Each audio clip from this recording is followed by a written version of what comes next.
Right, so my academic background started off in education. I studied in South Africa and went into teaching, and after a few years of teaching decided to move into business and moved into sales and marketing.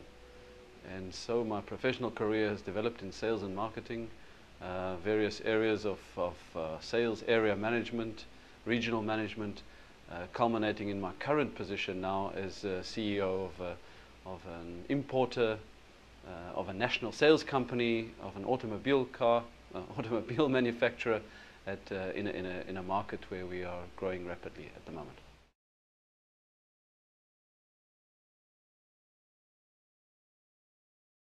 I guess the Anaheim University program that I went through was at a very crucial part of my time and my career and my development, in that I'd moved to Japan at the time.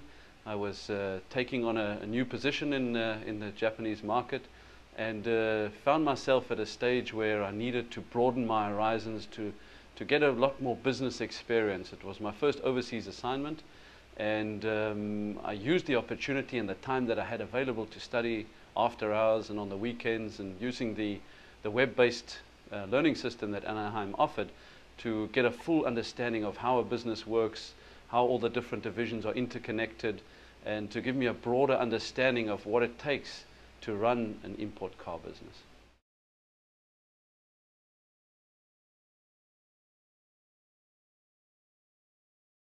I guess the best way for me to have put everything into place was both while I was studying. I could use the course, the studies, as a kind of a benchmarking, as a kind of using examples out of the industry for my assignments and for the group works and for the work that we did online. I could use those examples straight from the market that I was working in.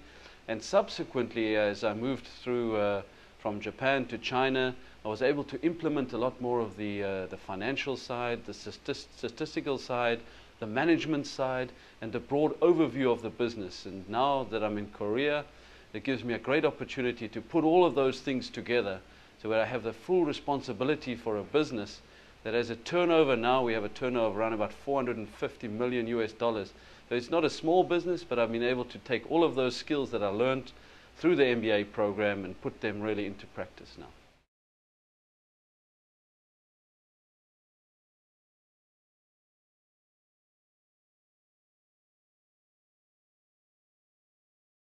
Of course, the knowledge gained is universal, and management, leadership, finance, it's the same all the world over.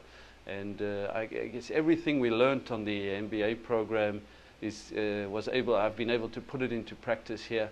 I guess what you have to do is you have to localize.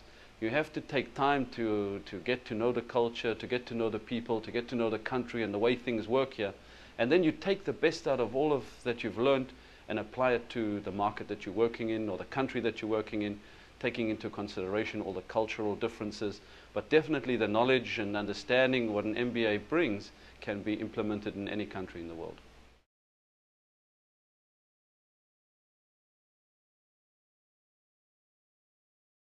I don't specifically look for MBAs, but what I definitely do, if I have a number of candidates that are going for the same job, I guess for me the MBA would get the advantage, because I'd understand that the MBA candidate has a much broader understanding of the business, a much broader understanding of how the different divisions are interconnected and how the different divisions can influence each other in the running of a business. And for me, I think that's a crucial issue. If I look at my sales or my after-sales guys, I have to understand that they know that if they make a decision, it's going to have an impact on the finances of the company or on the HR of the company or whatever it is. And I guess from the MBA program, you get a full understanding of all the different aspects of a business and the interconnectivity between the business. So I would definitely look at an MBA candidate a lot more favorably than one who doesn't have an MBA. And yes, I guess I would really like to see a lot more MBA candidates in the Asian market. The way we study an MBA program gives a lot more diverse way of studying. It's not really like parrot learning like happens in a lot of Asian universities. It's self-exploratory learning using benchmarks out of the industry, and case studies out of the industry, which makes the students want to study for themselves, learn for themselves, and be creative in the way they solve problems. I guess because I'm South African by birth, for me the role model that I've always tried to look up to is Nelson Mandela. There's a guy who's he was incarcerated 27 years, came out of jail and immediately came out with a positive attitude and immediately set about making change and a difference to the world that he came into. And I guess that's for a lot of South Africans has been the aspiration, is to be like him, to approach life like him, and to forget about the differences that he had with his oppressors in the past, and put the positive things to work, embracing change, going forward, looking forward with a positive attitude, and making a difference to the world. And I guess that's probably why I model my way of looking at business on whatever Nelson Mandela has achieved in his life.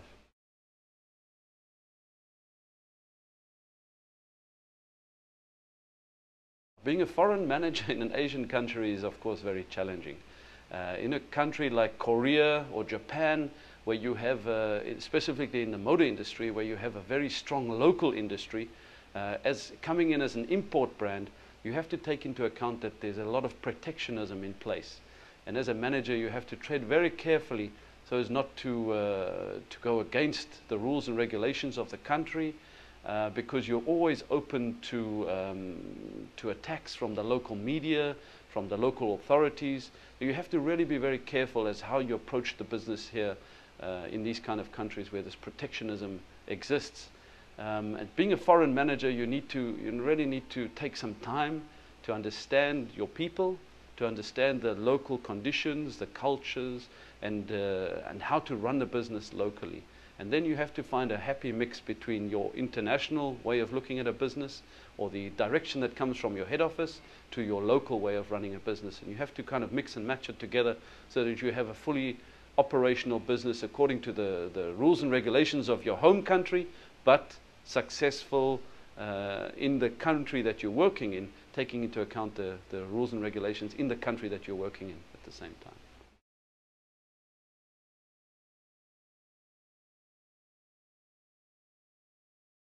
I never really want to stop learning. So I'm always looking at new opportunities to learn, or to understand different things, to explore new ways and new innovative ideas. And I guess that's what life's all about. It's continuous learning, continuous improvement, continuously looking at new ways of doing things. And higher education for me is definitely a step in the right direction, and a step to helping me get to be able to run a company in a country, and which has always been a dream of mine.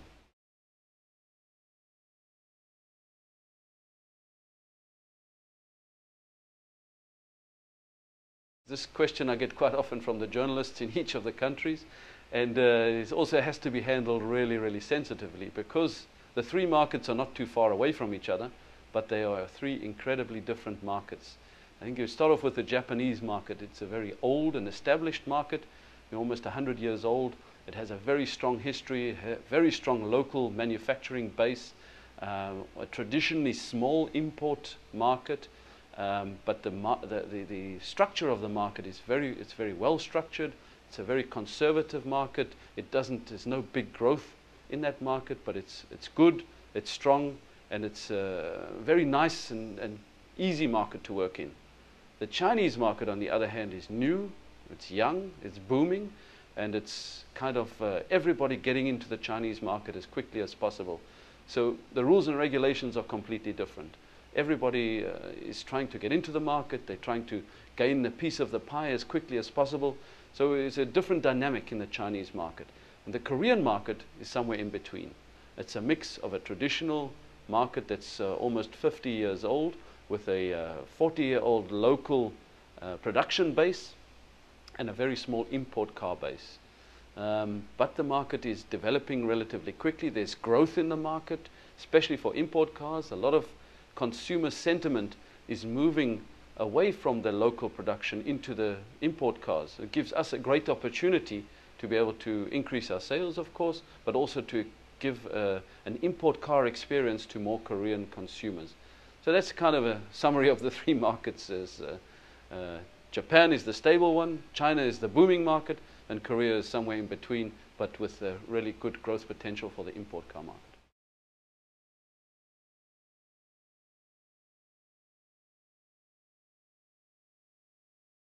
In Japan, the workforce is traditionally much more stable, much more harmonized, and it's a different kind of soft approach to management there, but with a firm direction and a firm hand on how the business should be run.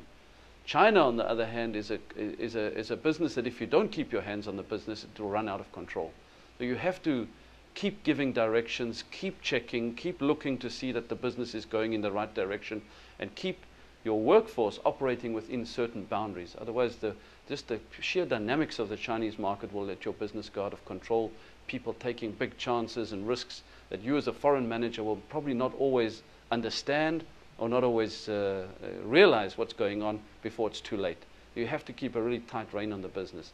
It's similar in the Korean market, is that there's a lot of rules and regulations that you have to adhere to in the Korean market, be it tax rules or customs rules or import rules or homologation rules for cars. You have to make sure that you are adhering to all these rules and regulations. Otherwise, you can feel the wrath of the local authorities. And that's something as a manager, as a foreign manager, you have to keep a really tight hold on what the rules and regulations are. And you have to understand that in an Asian market, the loyalty within the company is not always for the brand. It's not always for your product or for your brand. The loyalty is to the local culture and to the country and to the family before it is for your brand. If you understand that, then you can understand why people do certain things, and you can understand how to manage people in that way. If you understand the hierarchy of the way the cultures work, the way the countries are structured and the cultures are structured, then you'll be successful in managing in an Asian country.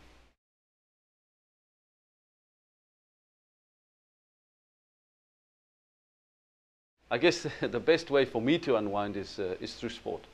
So I take that opportunity as whenever it comes my way to play golf, to go mountain biking up in the mountains around Seoul, or to go running along the river.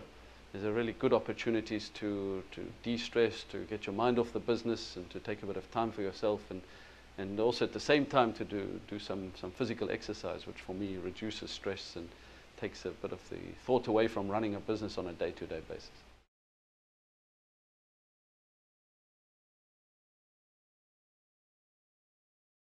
Yeah, generally what I try to do is keep up to date with the latest management techniques.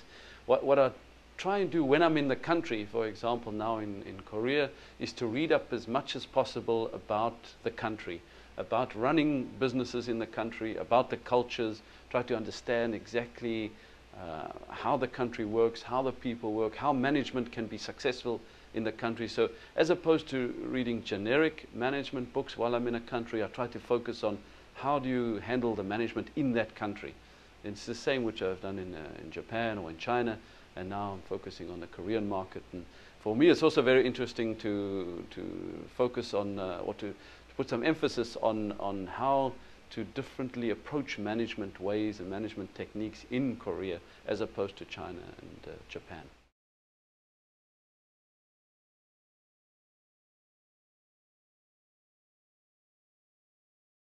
I think you have to make a conscious decision that you're going to work for a foreign company, and the foreign companies work differently. They have different structures, they have different titles, job titles, they have different pay structures, but they also have different opportunities. Traditional Japanese or traditional Korean companies are very hierarchical in their structure. They have many layers of management, and the hierarchy is very strictly observed. In a foreign capital company, those hierarchical layers are not always in place, and the workforce is encouraged to think a little bit more independently, to operate more independently, but at the same time to take on more responsibility. And this is the difficulty that a lot of Asian middle management or senior management have, is to take on this responsibility to make decisions and then take the responsibility for those decisions. So I would say, as an Asian manager working in a foreign capital company, you need to be able to make decisions, to make the right decisions, and then also to take responsibility for your decisions and to see whichever decision you make, to see the project through till the end and get the reward at the end of the day and take the reward onto yourself. But it's your decision and your work that has got you there. And I guess that's the major difference. And my advice would be, when you're going into a foreign company, don't be afraid to take risks, but at the same time, you have to take the responsibility for the risks you take.